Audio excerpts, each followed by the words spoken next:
touched down in Bangkok. The air felt heavier than expected. It wasn't just the humidity, it was something else. An unshakable tension lingering beneath the surface. I chalked it up to exhaustion. My flight had been long, and I was eager to check into my hotel, take a shower, and prepare for my meetings. The ride from the airport to my hotel took longer than expected. The streets were packed, and my driver, a middle-aged man with sun-worn skin, kept glancing at me through the rearview mirror. "You arrived today?" he finally asked in a thick Thai accent. "Yeah, just landed a few hours ago." "Not good day." I frowned. "Why?" He didn't answer immediately. Instead, he gestured toward the radio, where a newscaster's urgent voice filled the car. I didn't understand the language, but I caught one word: earthquake. The lobby of the hotel was grand, its walls adorned with gold embellishments and traditional Thai artwork. A woman in an elegant uniform greeted me with a Y and led me to my room.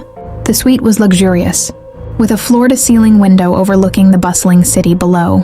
I barely had time to admire the view when the entire room shuddered violently. The glass rattled, the lights flickered, and the floor lurched beneath my feet.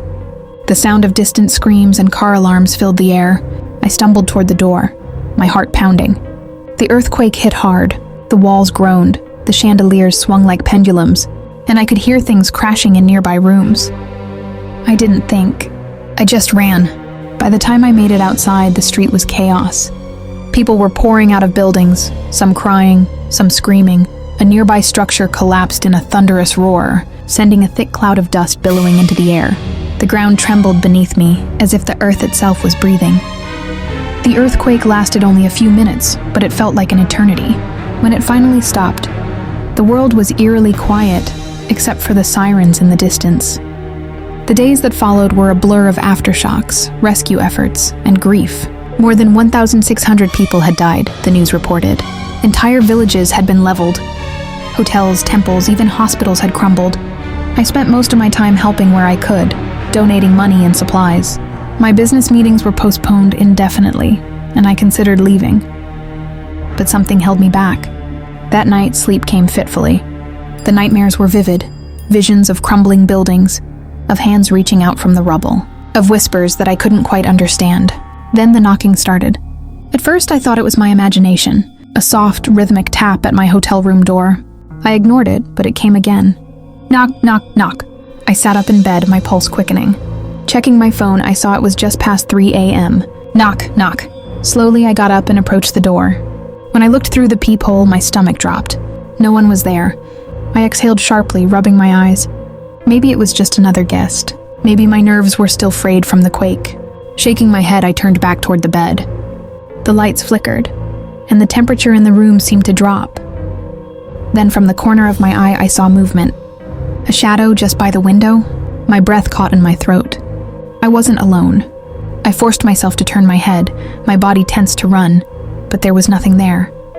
The air felt dense, pressing against me like an invisible weight. My ears rang with silence.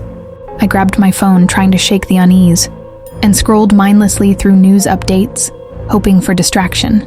Another knock. This time it came from inside the room. I spun around, the phone slipping from my fingers. My heart pounded so hard I thought it might burst. The sound had come from the closet. I wasn't going to open it, no chance in hell. Instead, I grabbed my bag, yanked the door open, and bolted. The hallway was empty, the dim emergency lighting casting eerie shadows. I ran until I reached the lobby, where the receptionist looked up, startled. "Sir, are you okay?" I was panting. "I need a different room."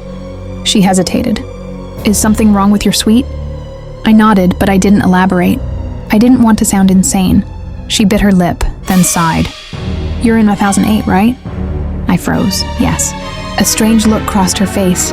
"That room has history." I swallowed. "What do you mean?" She leaned in slightly, lowering her voice.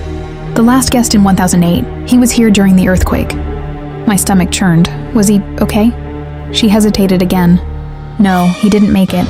I felt cold all over. "What happened?" She sighed. "He was trapped under debris. They say he tried calling for help, knocking on the walls. The room around me seemed to darken. My knees felt weak. Did they find him?" Her eyes flickered downward. "Not right away." A shiver ran down my spine. I didn't ask anything else. I didn't want to know.